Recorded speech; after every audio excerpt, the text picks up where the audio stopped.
नमस्कार, मैं हूं आपकी दोस्त एडवोकेट डॉक्टर मीरा सिंह। दोस्तों, स्वागत है हमारे चैनल पर जहां हम बात करते हैं कानून की उन बारीकियों की जो आपकी ज़िंदगी को सीधे प्रभावित करती हैं। सुप्रीम कोर्ट का बड़ा आदेश, अब motor accident claims time barred नहीं होंगे। दोस्तों, सुप्रीम कोर्ट ने एक महत्वपूर्ण अंतरिम आदेश इंटरिम ऑर्डर पारित किया है जो लाखों सड़क दुर्घटना पीड़ितों के लिए बड़ी राहत लेकर आया है। कोर्ट ने निर्देश दिया है कि अब देश भर के मोटर एक्सीडेंट क्लेम्स ट्रिब्यूनल्स और हाईकोर्ट्स किसी भी मोटर एक्सीडेंट मुआवजा याचिका, मोटर एक्सीडेंट कॉम्पनसेशन पिटीशन को टाइम बार्ड यानी समय सीमा से बाहर होने के कारण खारिज नहीं करेंगे। यह आदेश तब आया जब सुप्रीम कोर्ट एक याचिका सुन रही थी जिसमें मोटर व्हीकल्स एक्ट की धारा 166 सब सेक्शन 3 को चुनौती दी गई थी। इस धारा के तहत एक्सीडेंट की तारीख से 6 महीने के अंदर ही मुआवजे की याचिका दायर करनी होती है।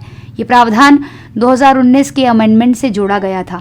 कोर्ट की बेंच जिसमें जस्टिस अरविंद कुमार और जस्टिस NV अंजनिया शामिल थे, उन्होंने कहा कि देश भर में इस संशोधन अमेंडमेंट को चुनौती देने वाली कई याचिकाएं दाखिल की गई हैं। इसीलिए कोर्ट ने कहा है कि जब तक इन मामलों पर अंतिम निर्णय नहीं आ जाता तब तक कोई भी ट्रिब्यूनल या हाई कोर्ट ऐसी याचिकाओं को लिमिटेशन पीरियड के आधार पर डिसमिस नहीं करेगा। कोर्ट ने यह भी कहा कि पार्टियों को 2 हफ्ते के अंदर अपनी प्लीडिंग्स पूरी करनी होंगी, वरना आगे उनका अधिकार समाप्त हो जाएगा। यह याचिका एक प्रैक्टिसिंग एडवोकेट ने दायर की थी, जिन्होंने तर्क दिया था कि संशोधन मनमाना, आर्बिट्रेरी है और एक्सीडेंट विक्टिम्स के फंडामेंटल राइट्स विशेषकर आर्टिकल 14, 19, 21 का उल्लंघन करता है। याचिका में कहा गया है कि यह संशोधन ने केवल दुर्घटना पीड़ितों के अधिकारों को सीमित करता है, बल्कि इस कानून के मूल उद्देश्य को भी कमजोर करता है, जिसका मकसद था सड़क दुर्घटनाओं में पीड़ित लोगों को राहत देना। ध्यान देने वाली बात यह है कि मोटर व्हीकल्स एक्ट 1939 में भी पहले ऐसा ही समय सीमा प्रावधान था, लेकिन 1994 अमेंडमेंट के जरिए उसे हटा दिया गया था ताकि किसी भी समय दुर्घटना के बाद मुआवजे का दावा दिया जा सके।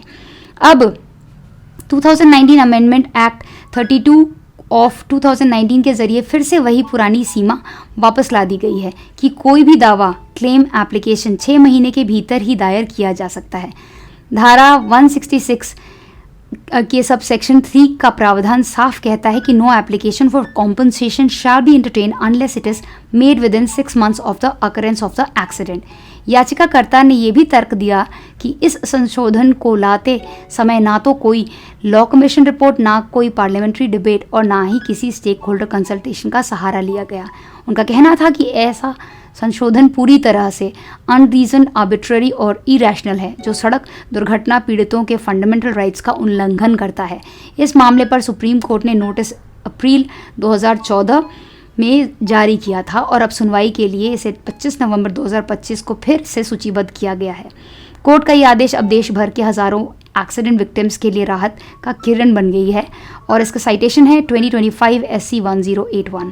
इस चैनल पर प्रदान की गई सभी जानकारी केवल शैक्षिक और सामान्य जानकारी के उद्देश्य से है। ये किसी भी प्रकार की कानूनी सलाह का विकल्प नहीं है। यदि आपको किसी विशेष कानूनी मामले में सलाह की आवश्यकता है तो कृपया किसी विशेष वकील या योग्य विशेषज्ञ से संपर्क करें। अगर आप लीगल नॉलेज फ्री में पाना चाहते हैं तो चैनल को सब्सक्राइब जरूर करना, बेल आइकन जरूर दबाना, ताकि आपको ऐसी अमेजिंग नॉलेज फ्री में मिलती रहे और हमारी जो लीगल लवर्स की कम्युनिटी है वो बढ़ती रहे। भारत में एक रेवोल्यूशन आ सके जहाँ पे मैक्सिमम लोगों को बेसिक लीगल नॉलेज हो सके।